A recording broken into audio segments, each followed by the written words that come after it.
إذا كان العنف موجود في كل الفئات وشرائح المجتمع، فإنه أضحى يأخذ حجما أكبر في أوساط الشباب في فنلندا.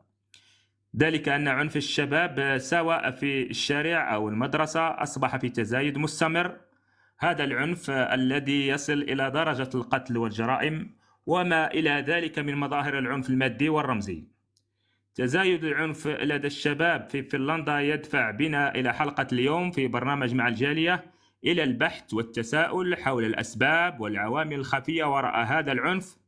فهل التفكك الأسري الذي تعرفه المؤسسات التنشئة الاجتماعية كالأسرة وارتفاع نسبة الطلاق هي السبب الرئيسي وراء تفشي العنف بين أوساط الشباب، أما السبب يكمن في التأثير السلبي لوسائل الإعلام والتحولات الرقمية والفراغ؟ من خلال هذه الأسئلة وغيرها سنحاول فهم وتفسير تفشي العنف في أوساط الشباب في فنلندا، وما هي السبل للحد منه وتوجيهه نحو الخلق والإبداع. لمناقشة هذا الموضوع نرحب اليوم بالناشطة السياسية والحقوقية رفقة العيش، والناشطة الجمعوية جميلة إنجورني، وأيضا الداعية الإسلامي محمد أحمد المشهداني، والأستاذ إدريس والداعية الإسلامي إدريس غنو. إذن مشاهدينا الكرام، قبل أن نبدأ لمناقشة الموضوع نقترح عليكم السماع لحادث الطفل المغربي تعرض مؤخرا للعنف من طرف عدة أشخاص من ذوي الأصول العربية بمدينة فانتا. الأستاذة أم الضحية جميلة أنجورني، تفضلي مشكورة. السلام عليكم الإخوان. تحية للإخوان المتواجدين معنا في هذا البث، تحية أيضا للناس اللي كيشاهدونا. هي فقط قصتي أنا، قصة ولدي محمد هي قصة للعبرة، وأيضا نتمنى أن تكاتف الجهود للحد من هذه الظاهرة اللي صراحة هي ظاهرة كيعانوا منها الأكثرية ديال الشباب الذين يعني تتراوح أعمارهم ما بين 11 سنة حتى 15 سنة، نظرا لأن هذه الفئة هي طبعا محمية من القانون الفنلندي الذي لا يعاقب طبعا بالنسبة للأطفال اللي أقل من 15 سنة لا يعاقب بهم يعني في أي من خلال أي يعني جرم أو عنف من طرفهم.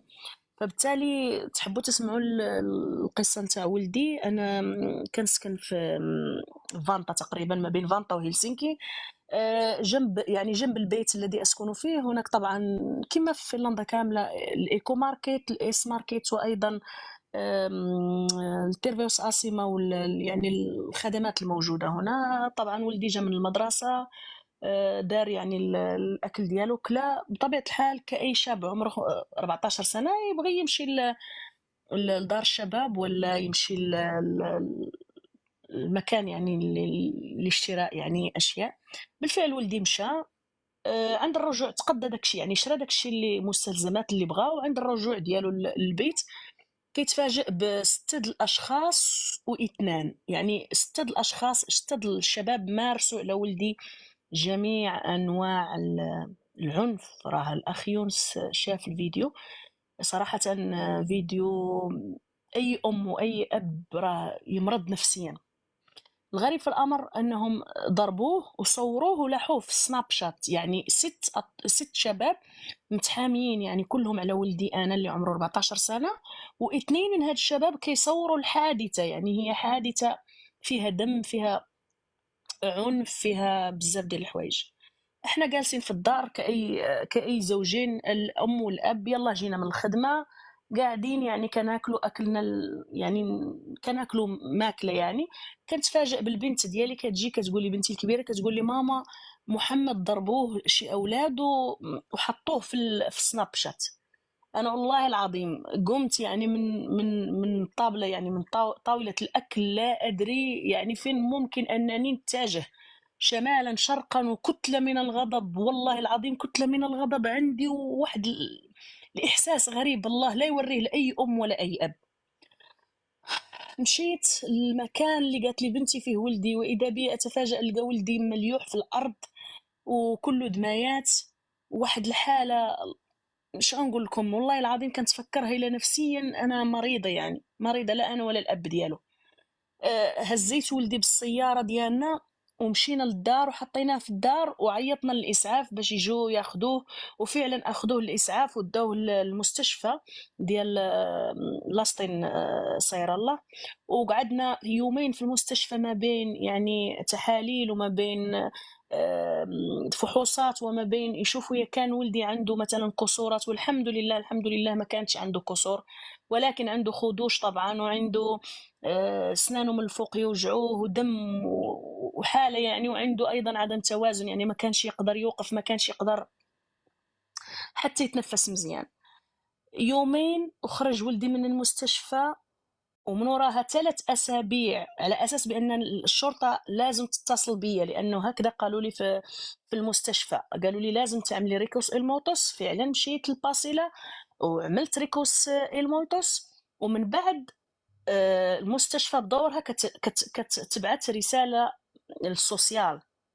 ضليت 3 أسابيع وأنا أنتظر.